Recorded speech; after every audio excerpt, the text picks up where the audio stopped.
Před 5 měsíci jsme v Tanzánii natáčeli dokument o činnosti Jakuba Jáhla. Od té doby se toho stalo hodně a musím říct, že především hodně dobrého.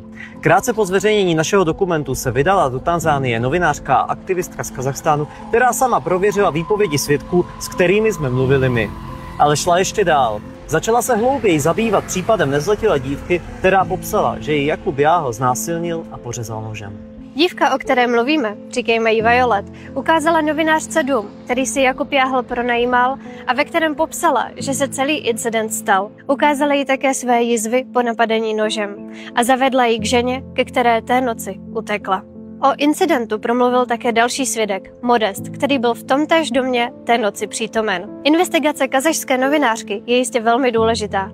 Ovšem to nejdůležitější, co se stalo a co se změnilo, vám ukážeme v tomto filmu. Na základě našeho prvního filmu a práce kazašské novinářky se na nás obrátila právní zástupkyně, která se zaměřuje na ochranu dětských práv a která má s podobnými případy sexuálního násilí zkušenosti.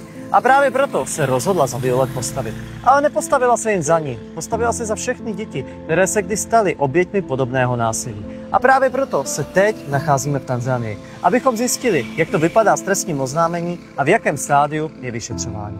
Než vám ukážeme, co všechno jsme zjistili, chtěli bychom poděkovat všem lidem, kteří po vydání prvního filmu vyjádřili potřebu obětem v Tanzánii pomoct. Je to důkaz toho, že dobří lidé existují.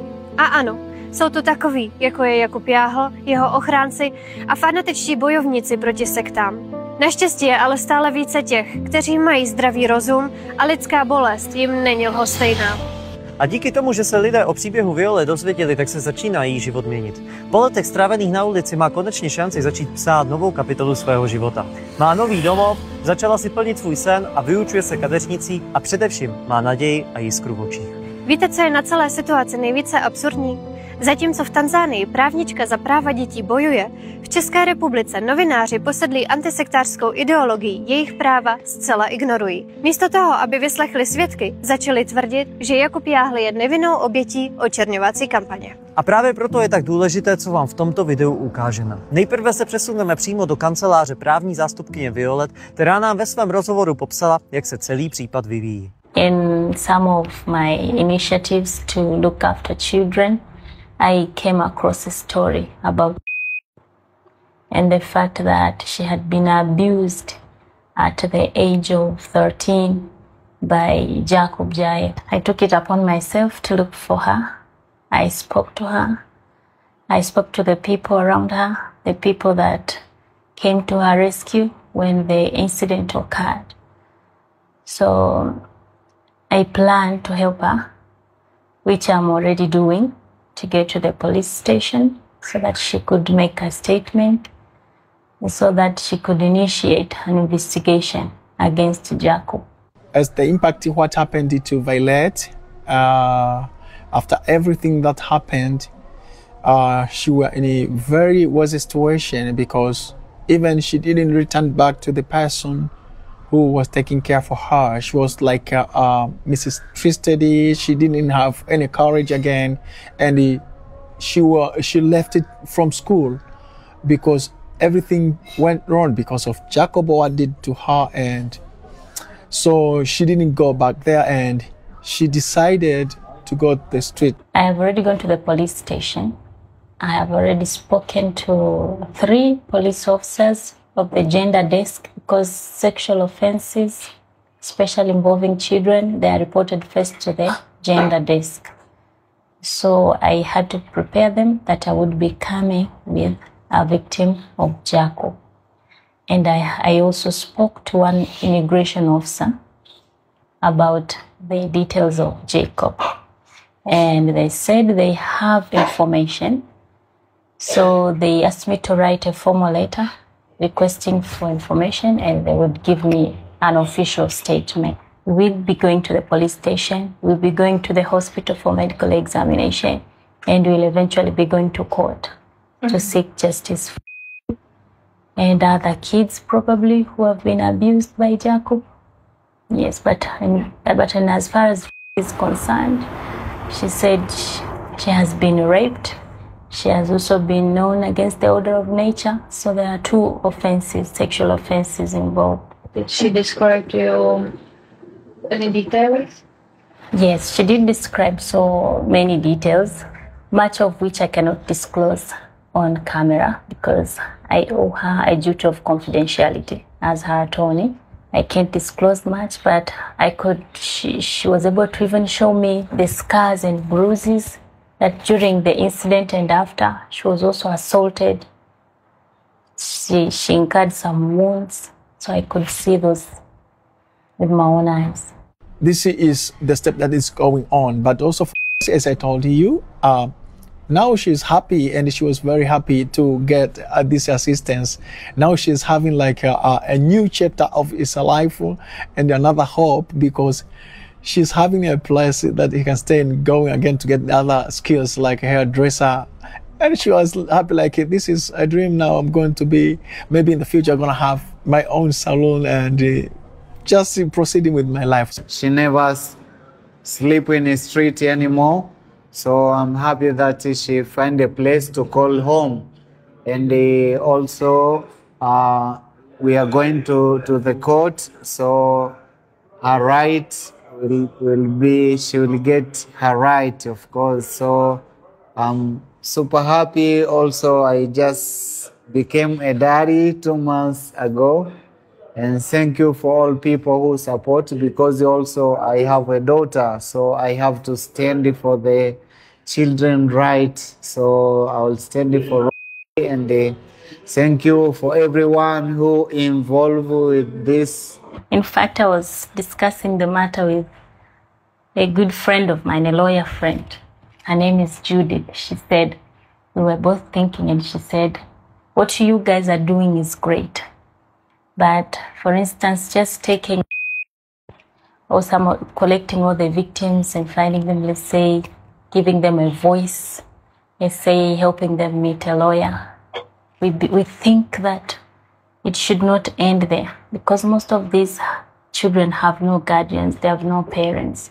If there could be a possibility of making an arrangement where you have rescued this child, this victim of an abuse, and you place them, let's say, in a good center for rehabilitation, for psychological work, so someone can meet them there, they can take good care of them and make sure that, for instance, in the case of she dropped out of school so that they go back to school.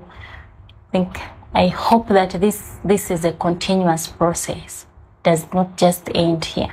Nimeamua kufungua kesi kwa sababu nimempata mwanasheria ambaye ameweza kunifungulia kesi, na kwa sababu Jacob aliweza kunifanyia kitendo cha kikatili cha kunibaka pamoja na kunilawiti, na pia nasimama kwa watoto wengine ulimwenguni, kwa wale ambao ili wasije wakafanywa kitendo cha kikatili na Jacob. Na pia namshukuru sana mwanasheria kwa kusimamia kufungua kesi yangu ya Jacob, kitu ambacho amenifanyia. Na pia nasimama pia kwa watoto wengine ulimwenguni kote, ikiwepo Afrika pamoja na Ulaya. Na pia nashukuru sana kwa mwanasheria kunisimamia kufungua kesi yangu. Nashukuru sana, na pia nashukuru sana kwa wale ambao wameona video yangu ya kwanza wakaamua kunisaidia. What do you think? What would be next if you couldn't run away? What would happen if you couldn't run away? Sasa angeniua kabisa. Takže slyšeli jste to sami. Právní zástupkyně v Tanzánii, která viděla náš film a mluvila i s novinářkou z Kazachstánu, se sama začala o případ Jakuba Jáhla zajímat. Vyhledala Violet a další svědky, zdokumentovala celý její příběh, začala tuto věc řešit s policií a je připravena Violet zastupovat v trestním řízení pro znásilnění a sexuální násilí, za které hrozí v Tanzánii dlouholeté vězení. Než vám ukážeme, jak na naši práci reagovali někteří čeští novináři, chceme především poděkovat právní zástupkyni za její odvahu a neuvěřitelné nasazení, se kterým na tomto případu pracuje. Jsme opravdu vděční, že nás do Tanzánie pozvala právě v době, kdy jsme na vlastní oči mohli vidět, jak se život Violet konečně začíná měnit k lepšímu. Byli jsme s Violet na trzích, kde si poprvé v životě vybírala oblečení do svého vlastního šatníku. Navštívili jsme místo, kde se učí kadeřnicí a plní si svůj sen, o kterém roky mluvila. Viděli jsme, jak se rodí její nový domov, místo, díky kterému už nemusí přežívat na ulici, ale může mít konečně svůj bezpečný přístav. Právě o tohle jde. Dát lidem, kteří si prošli peklem, šanci nejen na spravedlivý proces, ale především na nový život. A tohle je to, co by měli dělat skuteční novináři, kteří se řídí etickými zásadami a opírají se o své svědomí. Měli by chránit společnost a stát na straně těch, jejichž práva jsou pošlapávána. Ale když se podíváme na situaci v České republice, vidíme něco úplně jiného. Zatímco v Tanzánii právnička zahajuje právní kroky proti Jakubu Jáhlovi, tak někteří čeští novináři klesli morálně i lidsky natolik hluboko, že vydali články, ve kterých svědectví obětí úplně ignorují. Vůbec se o jejich výpovědi a trauma nezajímají. Je jim úplně ukradené, co si tito lidé prožili. Namísto toho, aby tito novináři sami vycestovali do Tanzánie a prověřili situaci, tak si neověřili vůbec nic. Ale přitom publikují články, ve kterých vykreslují Jakuba Jáhla jako nevinnou oběť údajné očerňovací kampaně. Například v článku na iRozhlas pan Dvořáček píše, že podle svědků, které oslovil, jsou výpovědi z našeho dokumentu smyšlené. A jaké svědky tento novinář vlastně oslovil? Nevíme. Ve svém článku jako svědky cituje totiž 2 anonymní dobrovolníky, bez jmen a bez tváří. A takže tyto 2 anonymní hlasy mají podle novináře větší váhu než desítky konkrétních lidí z Tanzánie. Tito 2 anonymní dobrovolníci mají větší váhu než konkrétní slovenští dobrovolníci, jako je Monika Šurinová, Tatiana Finiková nebo její mamka, která opakovaně posílala na účet Jáhlovy organizace tisíce eur v domnění, že pomáhá budovat siročinec pro africké děti. Ale s těmito lidmi se novinář vůbec nebavil. Přestože se jedná o klíčové svědky, nedal jim absolutně žádný prostor se ke kauze vyjádřit. Místo toho si v článku můžeme přečíst dlouhé citace samotného Jakuba Jáhla, který vysvětluje, že všichni Afričané prý řeknou cokoliv, že prý nechápou důsledky svých slov, protože tam prý není právní stát jako v Evropě. Nevyplývá z těchto prohlášení otevřeně rasistický postoj, podle něhož se svědectvím Afričanů a priori důvěřuje méně než slovům evropského občana? Ještě znepokojivější je, že autor publikace tato tvrzení předává bez kritického rozboru a ve skutečnosti je prezentuje jako součást legitimní obrany. Záměrně jsme tyto články přeložili a nechali svědky z Tanzánie, aby si je sami přečetli. A jejich reakce mluví za vše. Yes, we saw how people they are commenting, how people they are saying the mass media.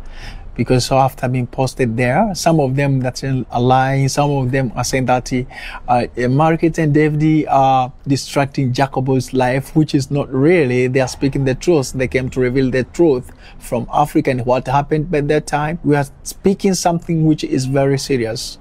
And it is something that is very painful for any parent who is having kids and having even the youth is that he planned them to have a better future. This is very painful because what he did here and what we are witnessing, it is true. No one paid here for being given money so that he can speak. Of course, for example, what I'm saying and why also I'm standing to speak this is because also I was the part. He took me to the jail. I have to stand for this because one day some of the people also confess the same thing from Jacobo in different place. So we have to stop this and speak the truth because it brought many bad impact, as I said earlier, that some of the people, they learned to use drugs. Some of the people, he were pulling them to enter into Satanism. Some of the people got like a conflict between the friendship they had, you see, between them because of Jacob Jahil. Because he used to buy this one to this one, so to get access and to proceed in the other stages of what he wanted to do here in Tanzania. So you have to be very careful. And I'm really very serious in this one to remind you, please, you have to work for this one. We are not lying, we are saying the truth. If you think maybe you don't understand the situation, it's better you come to the real concrete situation here and you can see what happened. Veľmi dôležitá poznámka je, že Jakub Jáhl nie je obeťou Alatry, ale video o Jakubovi Jáhlovi som natočila už takmer pred 3, skoro 4 rokmi, je verejne dostupné na YouTube. Ani jeden novinár sa mi neozval, respektíve kontaktovala som veľmi veľa novinárov, aj z takýchto známych stránok ako Seznam, DVTV. Ja som ich všetkých kontaktovala. Ja tie dokumenty k dispozícii mám, ani jeden mi neodpísal. Ale zrazu, keď začala sa kauza s Alatrou, tak zrazu všetci hája Jakuba Jahla ako obeť. Som vďačná a musím veľmi poďakovať Marketke a Davidovi, že sa toho chytili a že sa do toho pustili a išli sami na vlastnú päsť, obetovali svoj vlastný čas, peniaze, len na to, aby išli do Afriky a zistili pravdu. Takže nie Alatra, ale ja som s tým prišla prvýkrát. How would you comment it? Yeah, I just say this is a reality, and what Jacobo did is quite true, and this is not like we are acting. This is really, the guys been here to Africa, they pay us zero. So just because we don't like what Jacobo did, then we speak it our truth, because he just did bad to our little brother, our young sister. So we just want everyone in the world to see how bad Jacobo did to do bad thing for the children. We have a paper here. We sign, so 100% is true, and we speak what we saw, and nothing else. Ja som ich sama kontaktovala. Kontaktovala som Cirokovú, kontaktovala som Anetu Havrankovú, taktiež som posielala e-maily do Rozhlasu a Seznamu. Neprišla mi ani jedna odpoveď, nehovoriac o tom, že ma ani jeden novinár nekontaktoval ako druhú stranu, čo si myslím, že by nezávislé médiá mali robiť. V článku Klamu, to je ďalšia vec, videla som rôzne články, kde písali, že im nejaká náhodná osoba, nejdem komentovať mena, niečo písala, niečo vravela, ale tieto osoby v skutočnosti neexistujú. Takže je to článok objednaný na popud Jakuba Jahla. Ani jeden jediný novinár sa nerozhodol ísť do Afriky a nerozhodol sa to ísť preskúmať.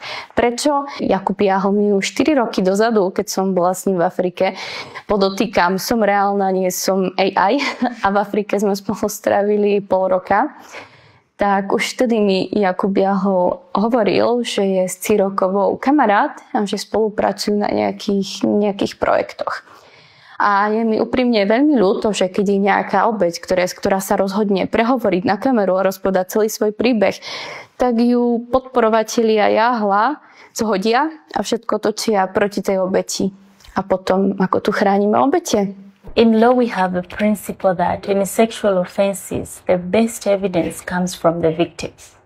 So if we have a victim who can narrate the events that happened to her or him, then what a journalist says, what a politician says, it is of no or little effect as far as the crimes committed are concerned. So since we have, for instance, because I only have, but we are told from reliable source that there are more victims than. I would like us to wait for the court to hear the testimonies of the victims, other witnesses, the medical practitioners who are also vital in sexual offenses. Then the court will come to a conclusion to give a verdict. Then they can voice their concerns, those Czech journalists. Him being white does not mean that he cannot be prosecuted by the Tanzanian law, the Tanzanian police. I have been to prison numerous times. I have seen prisoners who are white. They are Europeans from different nationalities. They have been prosecuted, they have been charged in our country, and they have been rightly convicted. So him being white, him being a politician, does not give him immunity. It won't help him in any way. If he's found to be guilty, he will be convicted, whether he's white, whether he has political support. Also, there are many politicians in our country who have also been imprisoned for offenses they have committed. So being backed up by someone rich, being white, it is immaterial when it comes to our laws in Tanzania. I am not scared. because I have been practicing. This is my 9th year, so I'm not that easy to shake. Z části, kterou jste nyní slyšeli, jsou nejdůležitější slova samotné právničky, která připomíná zásadní princip. V případech sexuálního násilí je nejdůležitějším důkazem výpověď samotné oběti. Nikoli to, co řekne novinář. Proto je pro nás nepochopitelné, že novináři nemají snahu se s těmi lidmi spojit a vyslechnout si jejich příběh z očí do očí. Podívejme se ještě více na to, jak hluboké manipulace se někteří čeští novináři v článcích o této kauze dopustili. To úplně nejhorší je ten rozdíl, jak novináři zacházejí s Jakubem Jáhlem a jak zacházejí se svědky a oběťmi z Tanzánie. Jáhl je v článcích popisován jako youtuber, který jenom natáčí videa, jako student prestižní univerzity. Zároveň je s plným soucitem vykreslován jako oběť, která kvůli obviněním trpí panickými ataky a čelí anonymním výhruškám. A naproti tomu, jak píšou novináři o lidech z Tanzánie, to jsou jenom údajní svědci, údajné oběti. Jejich přímá řeč není vůbec citována, přestože v dokumentu vypovídají velmi detailně. Jejich jména nebo jejich tváře nejsou vůbec ukázány, přestože v dokumentu jsou. V článcích těchto novinářů to vypadá, jako by to vlastně vůbec nebyli lidé, kteří mají nějaká práva. Jako by nebylo vůbec podstatné, jaké trauma si prožili. Jako by jejich hlas neměl absolutně žádné právo na to být slyšen. Když člověk v článcích vidí takovýhle způsob argumentace, řekněte, nenapadne vás, že je to forma rasismu? Protože celý narrativ podobných článků je postaven na jediném předpokladu. Slovo bílého Evropana z prestižní univerzity má automaticky větší váhu než hlasy desítek Afričanů a jejich dětí. Ostatně už i samotný nadpis křičí: sekta chce zničit Čecha, stát ho nemůže ochránit. Vidíte tu logiku? Utrpení českého studenta je podle novinářů doslova národní tragédie. Ale co utrpení lidí z Tanzánie? To je otázka, která tyto novináře podle všeho vůbec netrápí. Místo, aby seriózně zkoumali obvinění z pedofilie a sexuálního násilí, což patří mezi nejzávažnější zločiny v jakémkoliv právním systému, zvolili cestu ignorace, umlčování a zesměšňování. A teď si představte, že jste v kůži Violet. Na svém těle máte dodnes viditelné jizvy po napadení nožem. Celý váš život je poznamenán otřesným traumatem. A naraz čtete články, kdy novináři o vašem svědectví píší, že je nevěrohodné. Nikdy se s vámi nespojili, nikdy s vámi nemluvili. Dávají vám zcela evidentně najevo, že je vůbec vaše trauma nezajímá. Místo toho vidíte, jak tihle novináři chrání člověka, který vám zničil život. Jak mu dávají prostor se dlouze obhajovat, jak nekriticky prezentují každé jeho slovo, zatímco vás, oběť, zcela ignorují. Jak byste se cítili? Možná teď chápete, proč se právní zástupkyně z Tanzánie rozhodla za Violet postavit. Proč dělá všechno proto, aby tanzánský soud vyslechl Violet i všechny svědky. A proč je tak odhodlaná dosáhnout spravedlnosti. Protože někdo to udělat musí. A věřte mi, když si právní zástupkyně přečetla zmíněné články, získala ještě mnohem větší motivaci za práva Violet i dalších dětí usilovně bojovat. Jenomže ignorace a umlčování svědectví obyvatel z Tanzánie není konec manipulace, kterou novináři předvedli. V jejich článcích figuruje také falešný svědek. A teď pozor, protože tohle je opravdu skandální. Novinář ve svém článku píše, cituji, iRozhlas.cz se skrze WhatsApp spojil rovněž s ředitelkou siročince, kde Jáhl s dalšími dobrovolníky pracovali. Ta rázně odmítla, že by se v siročinci v Moši děly věci, které respondenti ve videu zmiňují. Zní to přesvědčivě, že? Ředitelka siročince, jehož název ani neuvedli, potvrzuje Jáhlovu nevinu. Jenže je tady jeden zásadní problém. My jsme ten siročinec, jehož ředitelkou je Stella, osobně navštívili. A vychovatelka, která tam pracuje od roku 2016, nám na kameru potvrdila, že Jakub Jáhl v tomto siročinci nikdy nepracoval. A co víc, ani ho nikdy neviděla. Je to jako kdybyste se zeptali majitele náhodné pizzerie v Praze, jestli u něj někdy rozbil talíř Jakub Jáhl.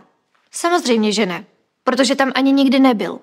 Ale novinář to prezentuje, jako by tohle byl důkaz, že je Jakub Jáhl nevinný. A tady je třeba položit si zásadní otázku. Použil novinář záměrně falešného svědka jako součást Jáhlovy obhajoby? Nebo mu Jakub Jáhl dal číslo na siročinec, kde nikdy nepracoval? A novinář byl natolik neprofesionální, že si to vůbec neověřil?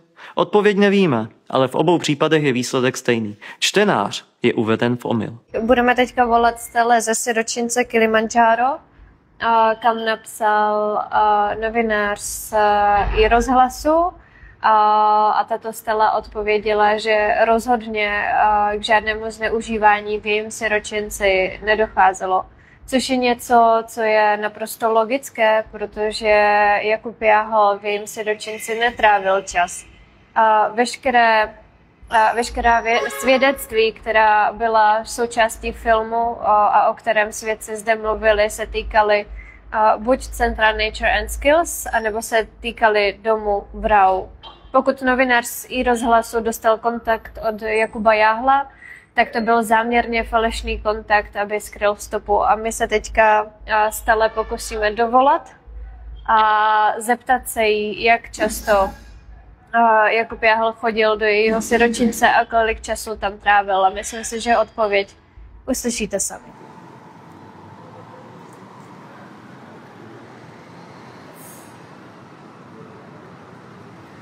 Kwa kuchagua Vodacom. Namba unayoipigia haipatikani kwa sasa. Tafadhali jaribu tena baadaye. Thank you for choosing Vodacom. No The number you're calling is currently not reachable. Please try again later. Not available. Ředitelce siročince se nám bohužel dovolat nepodařilo, ale ještě v ten samý den jsme se setkali s její zaměstnankyní, které jsme se na situaci zeptali. Yeah, I am there at the Kilimanjaro orphanage since 2016 until now. My name is Sia. Could you please say who is your boss and who opened the orphanage? My boss at there is Madam Stella. Yeah, she's there with us. Do you know how she didn't answer our phone? I don't know, but she's get a funeral few days ago, so I think she's confused. Do you know the name Jacob Jáhl? Did you see him? Did you see him? I don't know him, and I'm not sure if I already met with him, so I can't, and I can't explain about him for anything because I don't know him. Do you know if he helped somehow? Maybe did Stella mention his name sometime? No, but maybe if he's communicating with Stella, but for me, I can't say anything. And do you remember any of his friend? Because he today told us that he used to send his friend Martin or maybe others to bring some stuff for Juma and Arjun. Yes, I remember them, Martin. Martin. Yes. And how many times he was there? I don't know. But you remember him? Yes, I remember. Slyšeli jste sami? Učitelka, která v siročinci pracuje od roku 2016, Jakuba Jáhla vůbec nezná. A Jakub ani na svém kanálu spojeném s Afrikou nemá žádné video, kde by ukázal, že v Kilimanjaro Children and Health Center tráví čas. Jediná videa ze Stelliného siročince jsou ta, když tam šel jeho kamarád Martin Čičo za chlapci Jumou a Arjunim. Potom, co už bylo Nature and Skills zničené a Jakub Jáhl z Afriky utekl. Jak už víme z prvního dokumentu, Jáhl trávil nejvíce času právě v dětském centru Nature and Skills. A o tom svědčí i jeho kanál, kde má nejvíce videí právě z tohoto místa. Tak proč se novinář s lidmi z tohoto centra nespojil? Vždyť tam dodnes pracuje například žena jménem Tereza a ona Jakuba Jáhla na rozdíl od ředitelky Stelly zná velice dobře. Než přejdeme k další části filmu, rádi bychom ještě jednou dali slovo Taťáně Feníkové, která se rozhodla zapátrat ve starých konverzacích s Jakubem Jáhlem a našla něco, co vás jistě bude zajímat. Keď som videla reakcie Jakuba Jáhla na tento film a reakcie rôznych ľudí a aj novinárov, tak som sa rozhodla, že pohľadám nejaké screenshoty, videá, fotky. Takže 14. februára nás vzalo imigračné. Imigračné nabehlo, boli to 4 ozbrojení ľudia, ktorí nám začali klopať na bránu, museli sme otvoriť, keďže sme sa zľakli a Miroslav Katunský bol schovatý, takže jemu sa podarilo schovať, ale mňa, Jakuba Jáhla, Martina Čiča zobrali bez dokladov, nás donútili nasadnúť do auta a odviezli nás na imigračné. Až na imigračnom som sa dozvedela, prečo nás v skutočnosti zavreli. Zobrali si nás zvlášť a začali ma vypočúvať, či viem o tom, že Jakub Jáhl a Martin Čičo konajú v Tanzánii nelegálne činnosti, propagujú satanizmus, propagujú homosexualitu a či viem niečo o tom, že zneužívajú deti. Taktiež sa ma pýtali otázky, či môžem potvrdiť, že tomu v skutočnosti tak nie a podobne. Ďalej sa môžeme pozrieť ako dôkaz toho, že naozaj sme tam boli a není to žiadne AI. Nech sa páči. Martin Čičo pridal fotky. Ako môžete vidieť,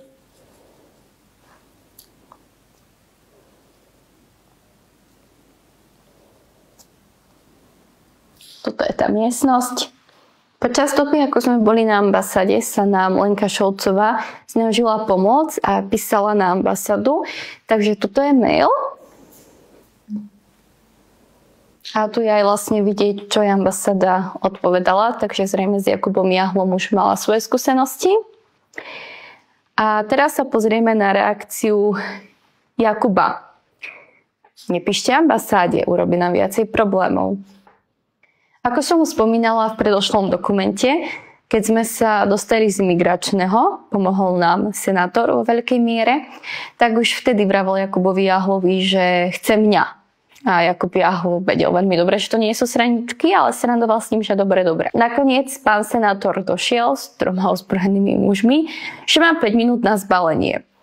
Jakub Jahl a zobral mi mobil. Jakub Jahl urputne tvrdil, že to nie je pravda. Vidíte, som na svojom čete, takže modré hlasovky sú moje hlasovky a nech sa páči. Já nevím prostě, co vám na to mám dalšího pořád říkat. Jo, prostě takhle to tady je. Přijel prostě týpek vladař s kulometama a s týpkem. Prostě buď musíme dát tájmu nebo peníze. To jsou jediné možnosti. Já si z toho nedělám srandu, prostě takhle to je. My s tím nemůžeme nic udělat, my ty peníze nemáme. Rozhodněte se, jak chcete morálně nebo nemorálně. No, Táňa říká, že to neurobí, takže tím prostě asi končí diskuze, ale že ji přinutíte. Já ty peníze nemám a já už opravdu jsem i neskutečně vysílený. Já prostě chci jet do Evropy a já s Martinem příští týden prostě letíme domů. Snažíme se to tady prostě udělat, ale ve výsledku vidíte, že kdykoliv cokoliv se stane, tak vy to vlastně obrátíte proti nám, že my za to můžeme, že najednou senátor přišel. Jakoby opravdu tohle není fér. Jo, my tady prostě fakt drejeme držkou v zemi. Já vím, že vy posíláte peníze, ale my tady prostě chcípáme doslova. Jo, to prostě fakt není fér, co prostě vůči nám děláte. Bohužiaľ, hovorí, som si nenahrávala, ale s čistým svedomím teraz opäť hovorím, že už tedy sa vyhrážal mojej mame, ako už moja mama spomínala v predošlom dokumente, že buď pošle peniaze, alebo ma proste predá. Hlasovka je len toho dôkazom, podotýkam hlasovke už trošku zmiernil tón. Čo je dôkazom aj toto? Môžete sa pozrieť hneď po tej hlasovke, mu tu píše aj sama Monika, nech sa Kubo zamyslí, ako s nami rozpráva. Takže teraz otváram chat s Jakubom Jahlom, opäť účet mu zrušili, takže neukazuje fotka, ale môžete sa pozrieť, že je to skutočne chat medzi mnou a ním. A Jakub Jahl sa vyjadroval, že on kartu nikdy nedržal, takže môžeme sa na to pozrieť. Vidíme, že Jakub Jahl s deťmi vôbec netrávil čas. Veľakrát som mu písala, kde si, príď. Namiesto toho, aby bol so mnou, tak mi volal, že si mám prísť po peniaze. Čiže myslím, že to už hlavný dôkaz toho, že naozaj tie peniaze som si musela ešte od neho prosiť, keď som potrebovala na deti. Takže jasný dôkaz toho, že kartu transparentného účtu držal celý čas Jakub Jahl, Martin Čičo. Tých dôkazov je oveľa viacej. Bohužiaľ nemôžeme predložiť všetky komunikácie, ale sú súčasťou vyšetrovania. A ešte by som chcela ukázať jeden dôkaz, keď Jakub Jahl 16. dubna ušiel z Afriky, tak vlastne tu pekne napísané, ako som ho poprosila, nech ho dovzdá kartu. Po niekom vám ju pošlem. Kartu samozrejme neposlala, zobral si ju so všetkými peniazmi do Česka. Avšak ďalší dôkaz, ktorý myslím si, že jasne vidno, prečo by mi inak písal, že mi dá peniaze, pošle kartu a podobne, že naozaj celý čas kartu od transparentného účtu držal v rukách on. A ešte pre istotu klikneme a môžeme vidieť, čo je to Jakub Jahl. Ale teda neustále tvrdí, že mě posílali nějaká paní Finíková peníze.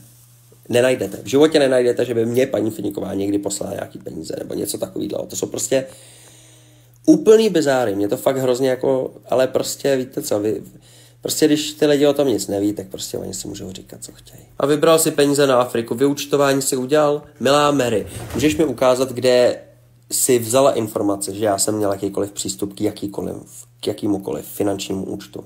A co se tedy stalo s těmi penězmi, které jste vybíral pro tamní lidi? Kde, Natálko? Řekni mi, prosím tě.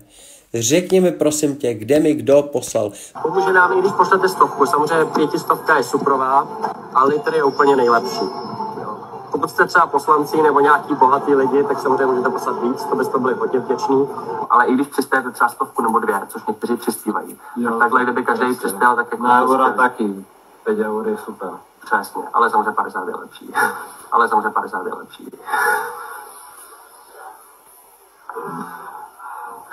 Těším sa na dobrovoľníkov, znamená to ďalší pokrok, znamená to viacej práce, viacej peňazí a Já každý den ještě mezi tím, když náhodou máme volnou chvilku, tak povypisu svoje přátelé, kamarády na Facebooku, prosím, ale samozřejmě 50 je lepší. A litr je úplně nejlepší. Řekni mi, prosím tě, kde mi kdo poslal. Já se chci ještě zeptat na to, Jakub Jáhla totiž jako reakce na ten film vysvětluje, že on nikdy v Africe nebyl sám. Že tam vždycky byli dobrovolníci a že veškerý čas strávil s dobrovolníky, že nikdy se nepohyboval sám. Z tvý praxe, když jsi tam s ním byla, je to pravda? Rozhodne to nie je pravda. Jakub Jáhla s deťmi netrávil ani z 1/4 toľko času ako my. Vždycky ku deťom išiel iba, keď si potreboval nafotiť nejaký svoj content, alebo keď potreboval od ľudí žobrať peniaze, aby mu poslali. Veľakrát prikladal číslo svojho osobného účtu vo väčšine prípadov a venoval sa svojim rôznym projektom, ako rastafariánskym projektom, chodil za miestnym gangom a veľakrát sa neukázal aj pár dní. Takže realita je taká.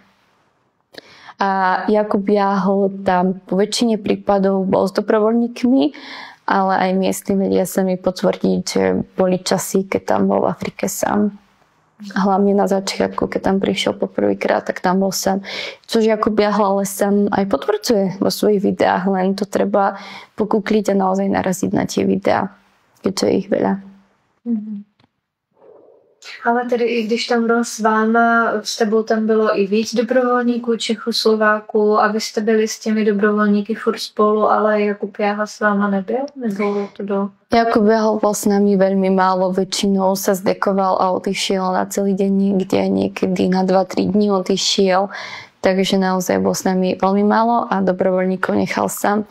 Dokonca tam nechal svoju kamarátku z detstva, a odišiel z Afriky a ostala tam sama s nami. Víme, že s Jakubem Jáhlem byli v Tanzánii představitelé pirátské strany. A moje otázka je, jestli i ty se s nima znáš, nebo jestli si je tam potkala v té Africe. Osobne som v Afrike nepotkala ani jedného člena pirátskej strany. Viem však od miestnych a aj z fotiek z rôznych sociálnych sietí, že tam s ním bol Antonín Schejbal, predstaviteľ pirátskej strany. Od miestnych taktiež viem, že tam chodil s Jakubom Jáhlom veľmi často za miestnym gangom a hulili tam spolu trávu na dennej báze. Taktiež viem o Františkovi Navrkalovi, ktorý tam nebol teda osobne, podľa mojich informácií, ale bol Jáhlovým veľkým podporovateľom a posielal mu veľmi veľa peňazí. A pirátska strana Jakuba Jáhla veľmi aktívne podporovala. Sama som bola na brněnskej pobočke vyzdvihnúť trička ako propagačný materiál, ktoré poslali do Tanzánie, z čoho sú aj fotky, ako ich miestni nosili. A dokonca malé deti boli nútené kresliť pirátske značky na papier a následne to bolo privezené pirátskej strane do Česka, ktorá to využívala ako propagačný materiál. Vraťme se ještě k působení Jakuba Jáhla v Siročincích. Během našeho pobytu jsme se rozhodli prověřit ještě jednu důležitou věc. V prvním dokumentu nám pracovníci Centra Nature and Skills popsali konkrétní případy zneužívání dětí v jejich centru. Vypověděli, že chlapci Abdul a Exaudi, které Jakub Jáhla přivezl z Dar Salámu a tedy s ním strávili hodně času, začali mít ve škole obrovské problémy. Začali projevovat homosexuální chování vůči svým spolužákům a oba pak řekli, že je tomu učil právě Jakub Jáhl. Abychom vám v tomto dokumentu přinesli i další nové důkazy, tak jsme tuto školu, kam Abdul a Exaudi chodili, osobně navštívili. A ano, učitelé nám to potvrdili. Popsali nám, jaké problémy spojené s homosexuálním chováním s těmito chlapci byly. Here we are in the primary school where Abdul and Exaudi was taken by Jacobo. So right now we are going inside the school and we will talk to the teachers of Abdul and Exaudi, and you will hear about the bad behavior from Abdul, and I think that the teacher will talk much about that, and it will be similar like we tell you what happens at the center.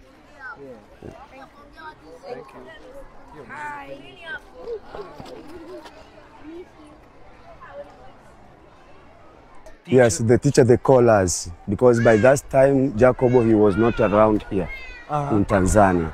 So all the problem, teachers, they used to call us. Yes. But also, because you want to take an interview, yes, to see if they will agree on that or not, because we didn't prepare them. Yes. Okay.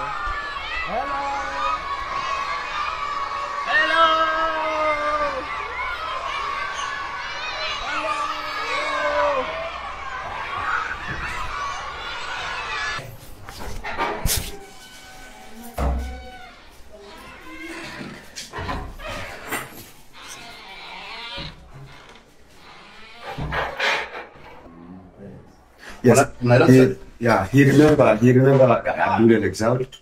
It's about 4 years ago, but he remember him. We are coming out from Exaudi and Abdul's school. We talked to the teacher, and they agree that Abdul was doing those bad things, but they are not ready to talk to the camera because this is the government school and they need an authority from our government. Without that, they can't talk on the camera or they can't talk as a voice. Takže přestože jsme nemohli rozhovor s učiteli natáčet přímo na kameru, protože podle tanzánského zákona státní zaměstnanci nemohou na kameru vystupovat, máme to od nich potvrzené. A čeští novináři si mohou s těmito učiteli sami promluvit a poté napsat článek. Během tohoto tanzánského pobytu jsme navštívili také rastafariánskou komunitu v Moši, protože Jakub Jáhl na svém kanále zveřejnil řadu videí, kde vypráví, jak rastafariánům pomáhá a jaké projekty pro ně realizuje. Že pro ně dokonce staví celý chrám. A jak už víme z prvního dokumentu, vybíral na to peníze od lidí, které nazýval tupými bělochy z Evropy. Maybe you know like Czechoslovakia, yeah, like this. It's a small country, very crazy Zumbaland. Yeah, very, yeah.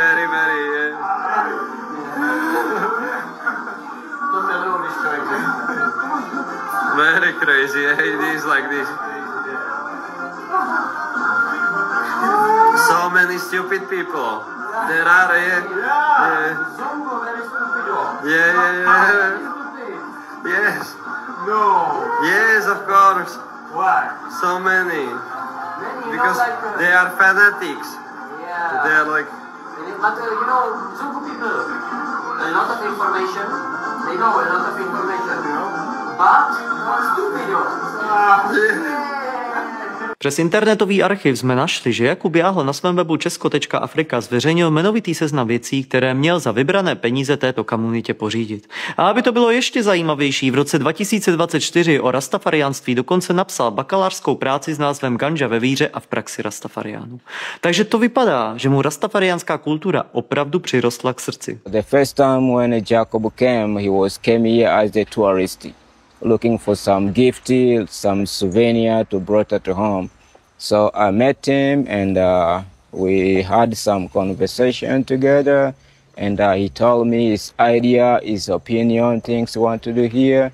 So the first time I found it was a really good idea, but after spent some time with him, I came realize it was not good idea. Because as I told you, this is our church, as a Rastas church.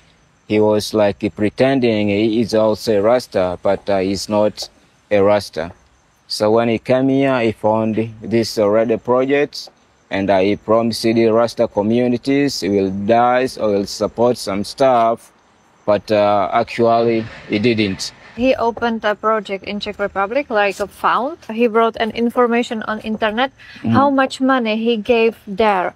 We will read it now. And if you can say if it's true, if he really bring there those stuffs. Okay. I'll read it in Swahili. Miradi ya Rasta. Ujenzi wa hekalu 2,225,000. Viti vya hekalu 90,000. Vyombo vya muziki 45. Shule ya Pana Afrika. Msingi na paa. Ada ya usimamizi 150,000, jumla inakuwa 400,000. Vitabu vya Rasta vilivyonakiliwa 45. Tafsiri ya vitabu vya Rasta 30,000. Usafiri 120,000. Jumuiya ya kutafakari ya Polokyo 70,000. Usafirishaji 20,000. Je, Mbuyu alileta hivyo vitu hapa au hajaleta? Hapo unaweza kuendelea tu kuongea. What I remember, the first time, as I told you, when Jacobo came here, he was like a tourist, and he was pretending like he has a Rasta spiritual to support the local Rasta and to build our temple. But Rastas told him about some stuff which we need here, like materials, okay, like a chair, books, and some money, and But when we told him what we need, actually he wrote down on his notebook, but he didn't do anything. He didn't buy. So we also don't know if he collected the money from the check to bring to Rastas. We don't know those things because we didn't see anything from him. He used to come here and smoking weed and talking and blah, blah, but he does nothing for our community Rastas. So he didn't buy anything. So if he collected money from the check, he's a liar. He's a thief. All I met him when he needed to smoke weed, like 4 days in a week or 5 days in a week. Like only 2 days he can miss in a week, but only from Monday to Friday he came here to smoke weed. He also changed the place because he never do nothing about his promises. He promises can support Rasta build their church, but he took he write down what we need, like all the material and stuff, but we end up seeing nothing from him. Sometimes we do some like this kind of show. We will organize some event. Actually, it was an event. I called some of my friends. I have some friends, they work in a radio station here in Moshi Town. I call my friends, we meet with Mbuyu, then we sit down together, we organize the event. So when the day of event reached, we all go there and the music was playing there. Mbuyu was drinking beer and this other friend, I know him by the name of Mwana Malundi. So they were drinking, but after the show ended, it didn't end well actually. Middle of the night, Mbuyu started to fight with me, like, you were telling me like people, they're gonna come, a lot of people here, like they were gonna make money. He was expecting to make a lot of money there, so it didn't end well. So we fight with him, like, no, I'm gonna take you to police and stuff. Start to find a fight with this other radio presenter. Don't talk to me, I'm going to police. I said, no, you can't take me to the police because I didn't fight with you. We were having a plan, an event plan. That was a plan so we can bring communities together and trying to tell them what you can do, teach them about Rastas, not like making a lot of money and I leave them. I leave him alone. I didn't be close with him from there. But one of my friends, he also came to me and told me that he was arrested by Mbuyu. I asked him why. He said, Mbuyu took me there to police. Why? He said, he forced me to have sex with him. And I didn't want to do that. So he ended up paying police and they locked me up. I told him, sorry, I just know Mbu is not a good person. Once I start to investigate his page and like from Facebook or Instagram, I saw some other Satanist stuff and this gay and lesbian. I just tell other of my friends and some other artists and rastas that this guy is a bad guy. He's not good, he's not good guy for us. He's a Satan. How would you describe his behavior? His behavior, according to the local children, some other children spoke crazy about him. He said sometimes he was abusing children in a wrong way, like giving children the weed or cigarettes or alcohol for the little children. It's not something good. And also was pretending like he cared children or he loved children, but in a wrong way. He was like doing some other things, like teaching them how to be lesbian, how to be a gay, practicing those activities with the children. I can tell anything straight to his face. I can talk to him like this and I can even slap his face for what he was doing, and it was not right. Slova od lidí, o kterých Jakub Jáhl napsal bakalářskou práci, lze shrnout asi takhle. Lhář, zloděj, satan. Dokonce ani rastafariánská komunita, lidé, o kterých jsme předpokládali, že by mohli být Jáhlovými přáteli, na něj nenachází jediné dobré slovo. I oni potvrdili to, co už jsme pochopili při natáčení prvního dokumentu. Vzpomínáte si na matku samoživitelku, která bydlela v hliněném domě a starala se o svoje děti? Jakub Jáhl za ní přišel, nasliboval peníze, nafotil si děti s transparenty "Děkujeme za vaši podporu" a pak už ho nikdy neviděli. A rastafariáni nám svou výpovědí akorát znova potvrdili, že tento scénář se opakoval stále dokola. Všude sliboval, všude točil videa, pro všechny vybíral peníze, ale pak prostě zmizel. Šel zase jinam a nikomu nic nedal. Teď vám ale ukážeme něco, co vás možná překvapí. Rozhodli jsme se, že Jakubu Jáhlovi zavoláme. Přímo z Tanzánie. Společně s některými svědky z prvního dokumentu i s rastafariány, které jste právě slyšeli. Právě se nacházíme v přítomnosti svědků, kteří vypověděli o tom, že se Jakub Jáhl dopouštěl vůči nim a vůči dětem sexuálního a fyzického násilí, přičemž dětem měl vpichovat neznámé látky. V žurnalistice se dává prostor druhé straně, aby se vyjádřila. Takže my nyní zavoláme společně za přítomnosti svědků Jakubu Jáhlovi a dáme mu prostor, aby si mohl s těmito lidmi promluvit, položit jim otázky, případně jim cokoliv říct. Takže jdeme na to. Účastník není dostupný. Prosím, zavolejte později. Není dostupný. I can try to WhatsApp. OK, tak jdeme to zkusit teda přes WhatsApp.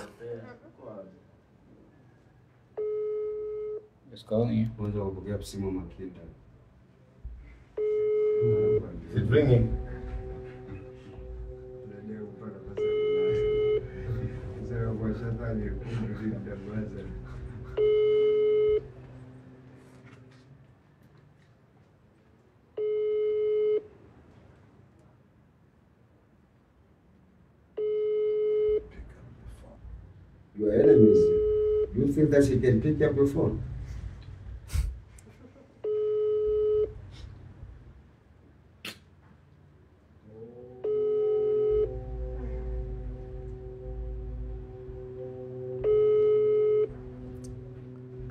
Tak zkusíme ještě to druhé číslo. We have second number, so maybe we can try this. Volaný je momentálně nedostupný. O jeho dostupnosti vás budeme informovat prostřednictvím SMS. Můžeš to říct anglicky?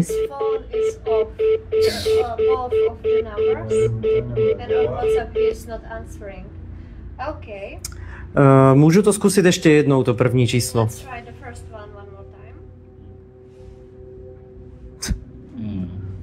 Účastník není dostupný. Prosím, zavolejte později. The person you are calling is not available at the moment. Please try again later.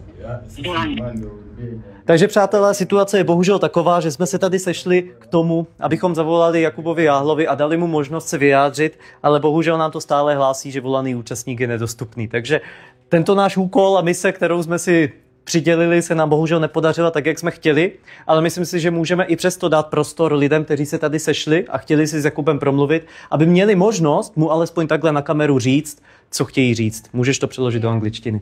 Let me ask you, Mr. Jacobo. Hello, Mr. Jacobo.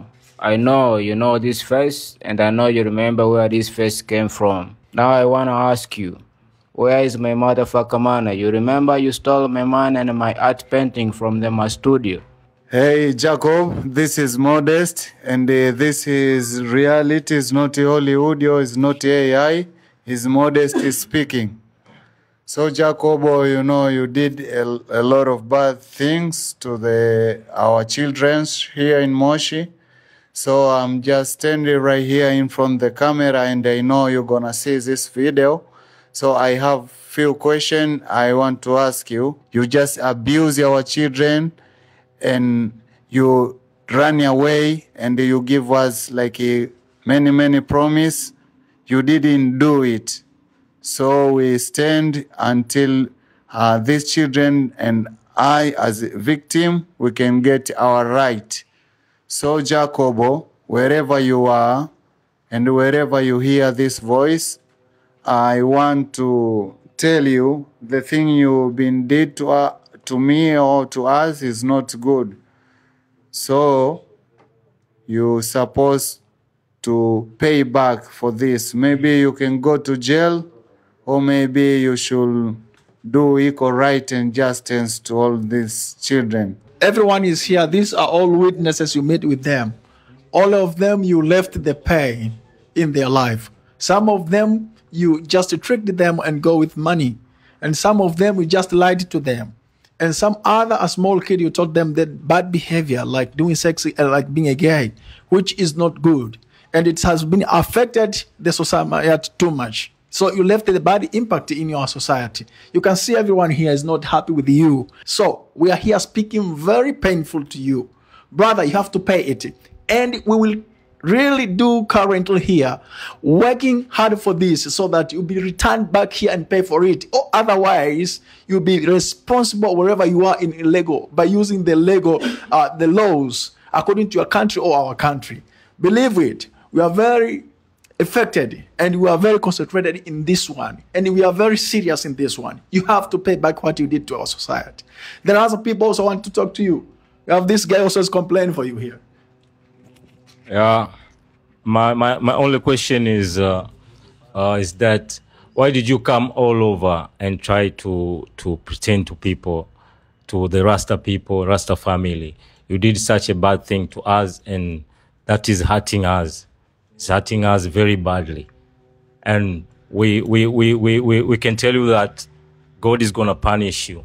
What goes around comes around. I lost you, big guy. Did you remember me? You took me from the border station at Kaliman.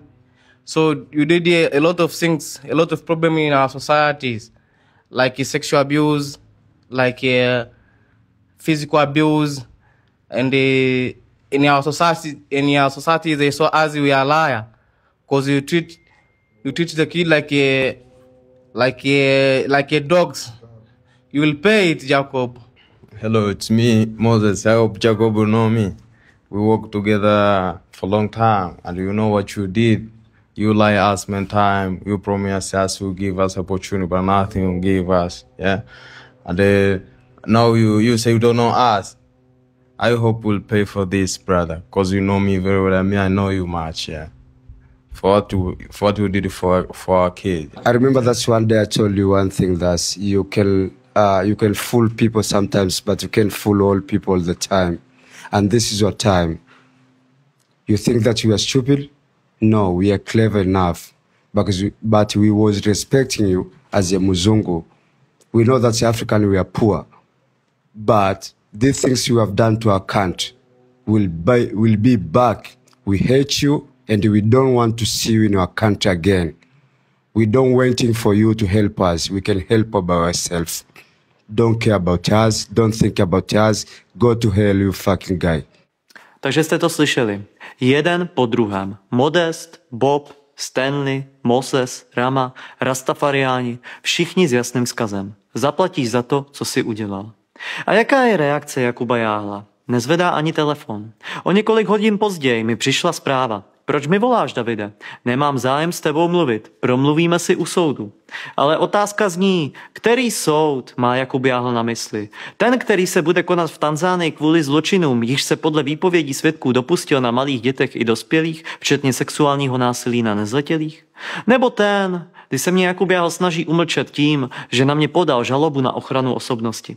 Samozřejmě, že má na to plné právo, ale to neznamená, že mě tím donutí zavírat oči před tím, co mi lidé z Tanzánie vypověděli. Naopak, považuji za svou morální povinnost udělat všechno proto, aby hlas těchto tanzánských dětí i dospělých byl vyslyšen a spravedlnosti bylo učiněno zadost. Faktem je, že pokud by byl Jakub Jáhl skutečně nevinný a měl dostatek důkazů o tom, že jeho 3letá údajná humanitární práce v Africe přinesla užitek, mohl už dávno tyto důkazy ukázat. Tím spíš, že na ní podle Tatiany Finikové od sponzorů vybral až 2 miliony korun.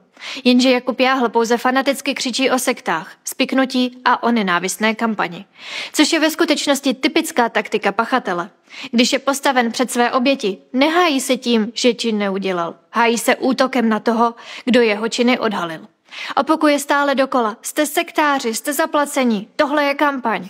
To je celá Jakubova obhajoba. Ale položme si jednoduchou otázku. Jakub Jáhl jezdil do Tanzánie 3 roky. Tihle lidé ho znají osobně. Znají jeho tvář, hlas, chování. Mají s ním fotky. Vystupují v jeho videích. Pamatují si konkrétní data, místa, události. Popisují nejrůznější detaily a jejich výpovědi se navzájem doplňují. My jsme s nimi strávili jenom pár dnů. A on tvrdí, že jsme je všechny přesvědčili, aby o něm lhali? Takže podle něj jsme přijeli do Tanzánie a za pár dnů jsme přesvědčili desítky lidí, aby zradili člověka, kterého znali 3 roky, kvůli někomu, koho neznají vůbec? A to všechno jako součást nějaké údajné globální kampaně a spiknutí? Opravdu vám tohle dává smysl?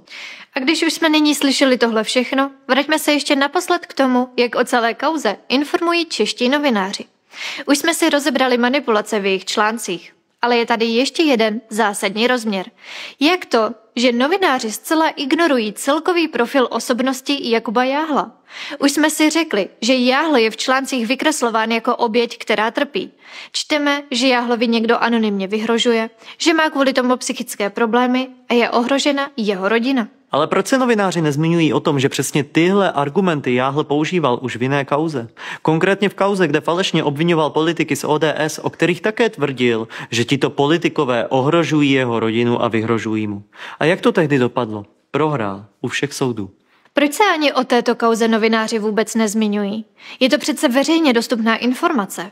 Navíc během těchto soudních procesů byl o Jakubu Jáhlovi vypracován znalecký posudek, ve kterém znalkyně z oboru klinické psychologie uvádí, že Jakub Jáhl má tendence ke zkreslování skutečnosti a jako svědek je nespolehlivý. A proč se novináři nezmiňují ani o tom, že Jakub Jáhl prohrál v srpnu roku 2025 soud za šíření lží, konkrétně proti charitativní organizaci Chance for Children. Soud mu nařídil stáhnout videa a veřejně se omluvit.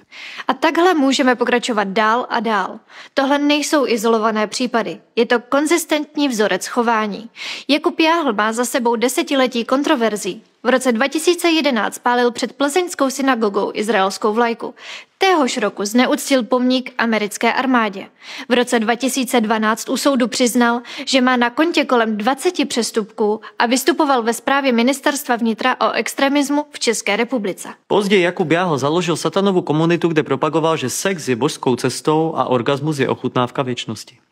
Na svých stránkách měl doslova napsané, cituji, kdyby nebe bylo skutečné, prošukáme se ke spáse.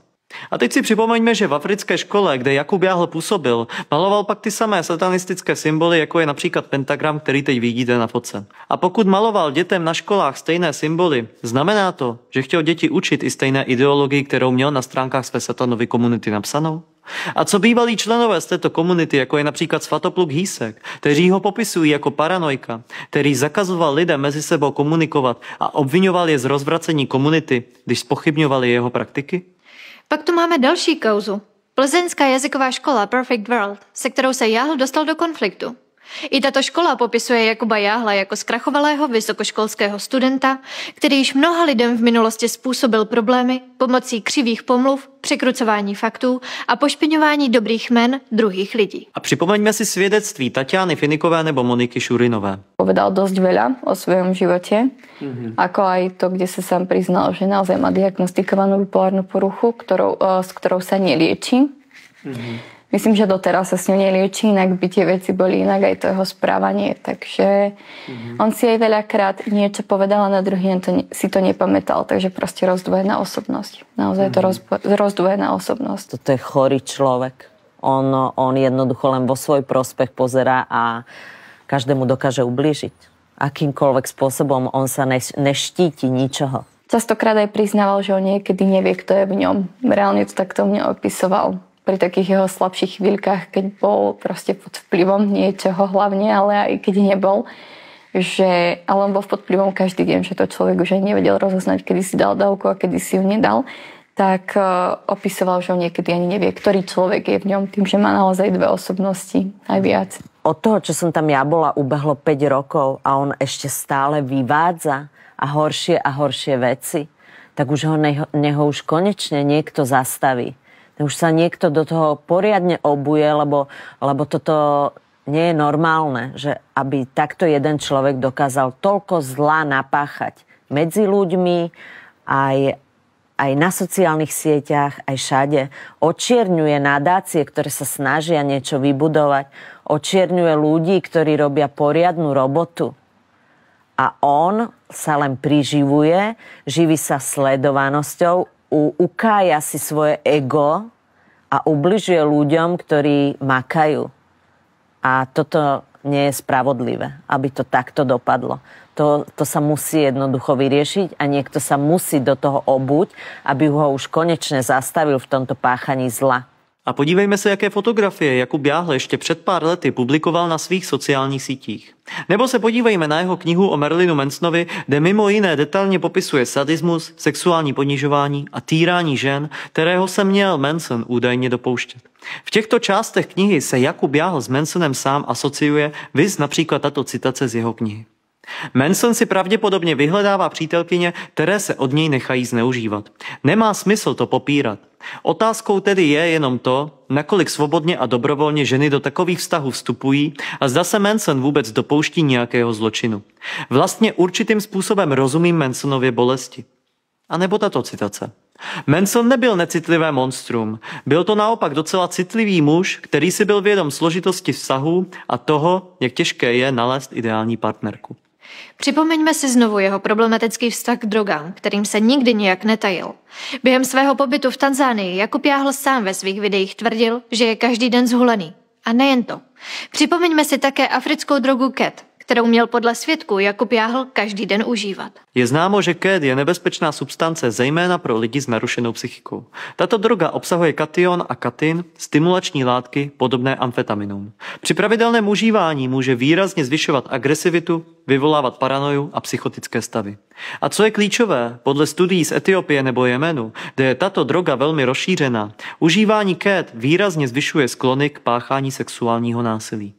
Když si člověk uvědomí, že Jakub Jáhl podle jeho vlastních slov i jiných svědectví byl pod vlivem drog prakticky neustále, a pak si přečte výpovědi o jeho agresivním a sexuálně násilném chování, vynoří se znepokojivý obraz, který ale novináři, co ho tak horlivě brání, úplně ignorují. Místo, aby se podívali na celkový kontext, na roky manipulativního chování, lží, podvodů, obviňování druhých, problémy s drogami i psychikou, prezentují ho jako studenta prestižní univerzity, který se stal obětí nenávistné kampaně. Přitom všechny tyto informace jsou veřejně dostupné. Soudní rozhodnutí, výpovědi svědků, dokumentované kauzy. Proč novináři tyto informace společnosti zamlčeli? Rozbilo by to snad jejich narrativ o nevinné oběti údajné proruské sekty? To je totiž to jediné, co novináře v tomto závažném případu zajímá. Nezajímají se o osudy dětí a lidí z Tanzánie. Nezajímají se o celkový profil osobnosti Jakuba Jáhla.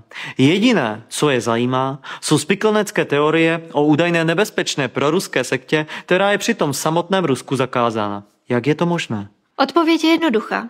Když se podíváte na to, kdo vlastně Jakuba Jáhla brání, začnete vidět jasnou souvislost. Jsou to lidé, kteří se sami označují za odhalovače sekt a kultů.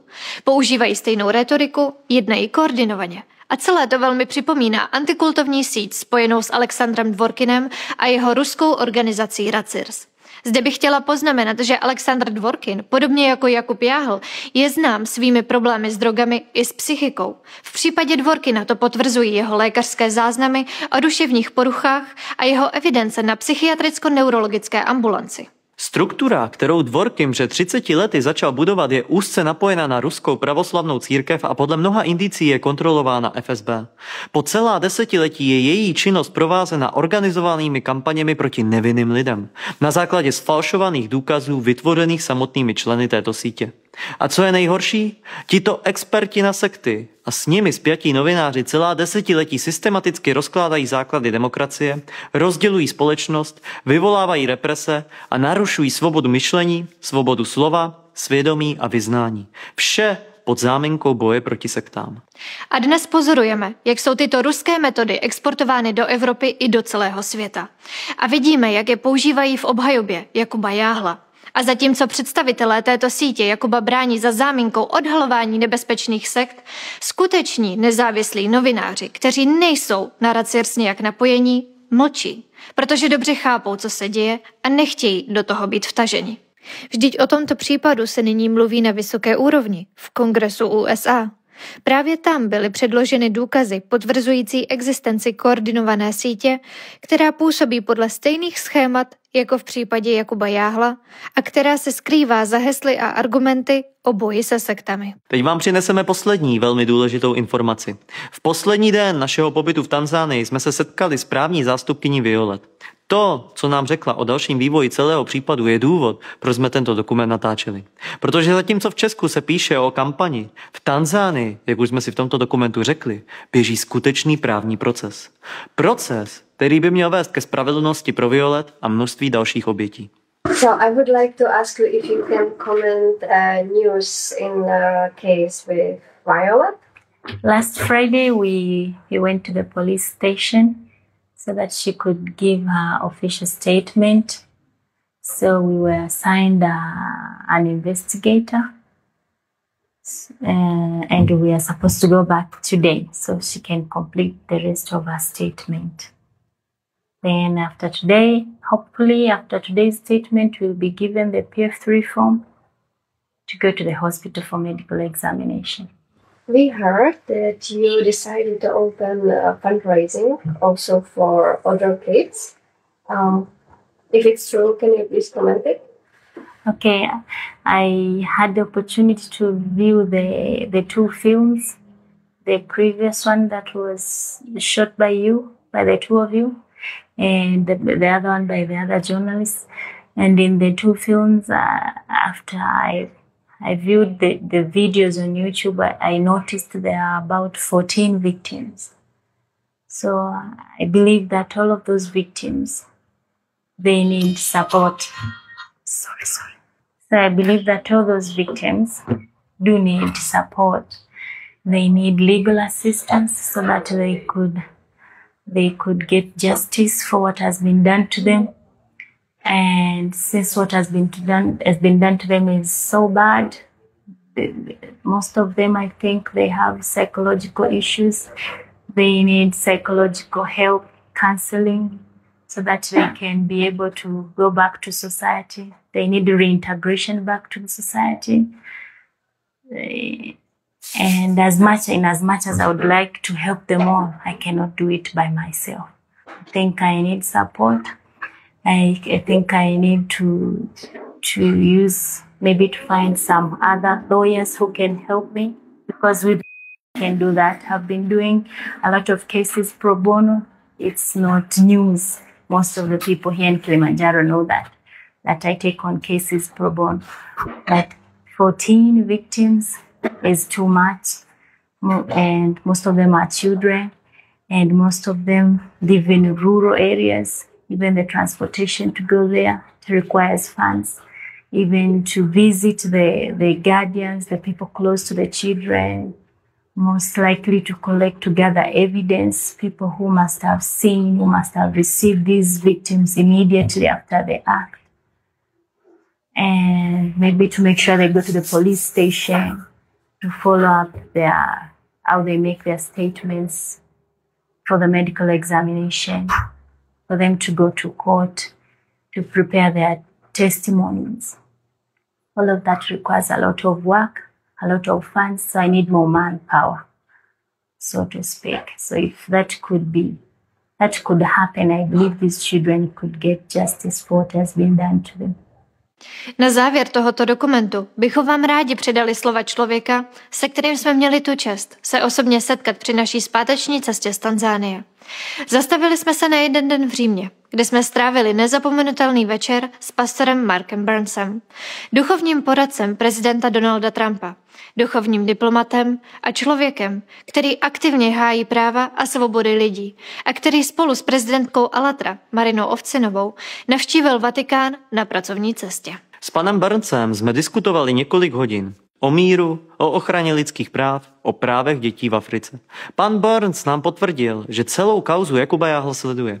A nejenom to, řekl nám, že je ochoten maximálně pomoct, aby bylo dosaženo spravedlnosti. Protože tohle není jen příběh skupiny dětí v Tanzánii, které utrpěly v důsledku činnosti bělocha z Evropy. Tohle je příběh o tom, proč musíme dávat hlas těm, kteří ho nemají. Proč se musíme postavit za ty, kteří jsou zranitelní a proč musíme bojovat za spravedlnost za každou cenu. Faktem je, že na spravedlnost má právo každý člověk, bez ohledu na to, odkud pochází, jakou má barvu pleti, nebo jak mocný je ten, kdo mu ublížil. So those children who may watch this know that there are people who do care, people who will fight, people who will get talked about negatively in the media and do not care. They would not go hiding under a rock. They will just get a microphone and they will talk louder. They will scream louder. They will chase down every demon that comes from the gates of hell, and to know that as long as there's people like the volunteers of Alatra, then there's a chance that peace can come to them because somebody cares for them. That's one of the first questions that was asked to me when I interviewed with Alatra, and I discovered who you all were, and your interview just blew up all over the world. More than CNN, more than Fox News, more than MSNBC. Every person in the world should have an advocate. Wow. A person like Alatra that will fight for them, that young girl that's in Tanzania that I'm told now is doing better now. She's, because of you all and others that have supported her, she's now learning how to do hair. She's going to launch her own business because of you all. She didn't kill herself. She didn't give up, but she had some advocate named Alatra and the other volunteers to fight for her. How should countries, at whole, how should countries react if they really follow the rule that children's best interests are the most important thing? Well, if that really mattered, meaning that the countries will make decisions based off of the interests of the children, then they would have locked up Jacob's assets, right? Interpol would have an international warrant for his arrest. Mossad would be looking for him. Everyone, the CIA would be looking for him. He would not have a place to hide. He would be considered a terrorist. And the resources that is used to go after terrorists around the world should be used to come after Jacob. And by the time I'm done with this interview, that might be the case, Jacob. I want you to know that because we're taking this thing very seriously. And the fact that there's big money behind it, and people are even attacking you all. They're attacking President Trump. The same people that's attacking President Trump is attacking Alatra. The same people that's attacking President Trump is protecting Jacob. This is why we have to make a change. This is why we have to put a stop to this. But the reality of it is, the nation should be reacting like this. You shut down Jacob's assets, and if Jacob's assets are not being shut down, then we tariff the world out of the Czech Republic, who's supposed to be one of our partners, until they get to the bottom of finding where Jacob is and making sure that he pays for the crimes that he's done. Especially, we're talking about trafficking children. And instead, it sounds like, based off of your preliminary reports, that the Czech Republic is protecting him. The reality of it is, Interpol should have an award for his arrest. There should be an international warrant for his arrest right now. where everyone is searching for this individual. I'm just so grateful for the work that you all have done already to help identify this evil person so that the whole world will see who he is and the evil that they've done to these kids. But you all are raising the alarm, and that's why we're having this interview today. I believe that this next documentary or this next message that's going to get out, we're putting Jacob on notice right now. Jacob needs to realize that we're not going to leave Jacob alone. We're going to continue to go after Jacob. We're going to continue to get to the bottom. I am going to make sure that everybody in the United States of America know what Jacob has done and what the Czech Republic is allowing to happen under their rule. I don't know if they know about it or not, because the relationships with the United States and the Czech Republic is pretty strong. They're one of our allies. So trust me when I tell you, Jacob, your days are numbered, sir. Trust me, we're coming after you. We're not going to stop until we get you in jail. Na úplný závěr bychom rádi poděkovali. Děkujeme právní zástupkyni v Tanzánii za její práci. Děkujeme Marku Burnsovi za jeho podporu. Vyjadřujeme také vděčnost Vatikánu za jeho činnost zaměřenou na péči o lidi. Děkujeme také řádu jezuitů za jejich práci zaměřenou na službu lidem, zejména na ochranu těch, kteří žijí v chudobě, v ohrožených podmínkách a na obranu lidské důstojnosti. Děkujeme všem, kteří bojují za to, aby náš svět byl lepším místem.